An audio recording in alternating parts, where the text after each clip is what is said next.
Welcome to Made-in-Alberta. I'm Barb Allard. The decades between 1950 and 1990 saw the rise of the personal automobile as the dominant means of getting around in North American cities. Now there are over 1 million vehicle trips in Edmonton every day. The City Transportation Planning Department has a new mandate to provide us with options, and an important component is active transportation. Active transportation is anything that doesn't involve an automobile, really. It's something where you go out and physically generate the transportation.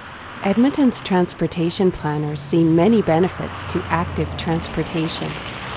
There's the environmental benefits, of course, and looking at our communities. Do we want to see our communities overrun with roadways and traffic noise and traffic congestion?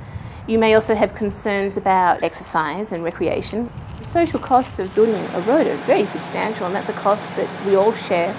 And also the hidden costs. We have thousands of automobile collisions and billions of dollars of costs that are associated with that. So let's say you're convinced to start riding your bicycle to work. What's the first step? The first thing to do is to research. There's the Cycle Edmonton map, so that shows all the different cycling routes that are available. You want to take your time on a weekend, scout out some different routes and options. Edmonton cyclists form their route out of a network of different types of bikeways. We have about 100 kilometres of shared use sidewalks, so they are wide sidewalks that are shared with pedestrians. There's also multi-use trails that we're developing throughout the city. These are very specific trails along utility and rail rights of way, typically car-free spaces. And the idea is to connect the different quadrants of Edmonton with these multi-use trails. There's also bus, taxi and bicycle lanes. And we also have on one-way streets, contraflow lane.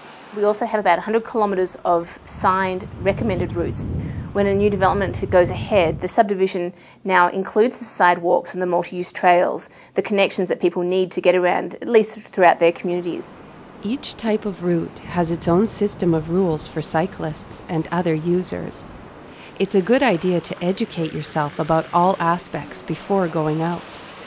So really, I hope that people can be inspired and to think about how cycling and walking is going to help their community and their lifestyle. And I'm not telling you to give up your car straight away, but to look at what does it cost you to operate that car and what in your life do you want to see change. If you're seeking something which is connecting you with your neighbourhood more, which is getting some more exercise, the environmental, the health benefits, all those different things, well then maybe it is valid that you think, well okay, maybe I ride to work once or twice a week, and you start slowly and build up gradually.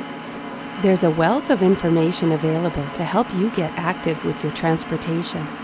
Start by visiting www.edmonton.ca/cycling for information about routes, effective cycling tips, cycling associations, and where to get your own Cycle Edmonton map. In this age of booming growth in Alberta's cities, the issue of mass transportation has never been more important. Join us again in Getting Around as we explore ways to move millions of Albertans more sustainably.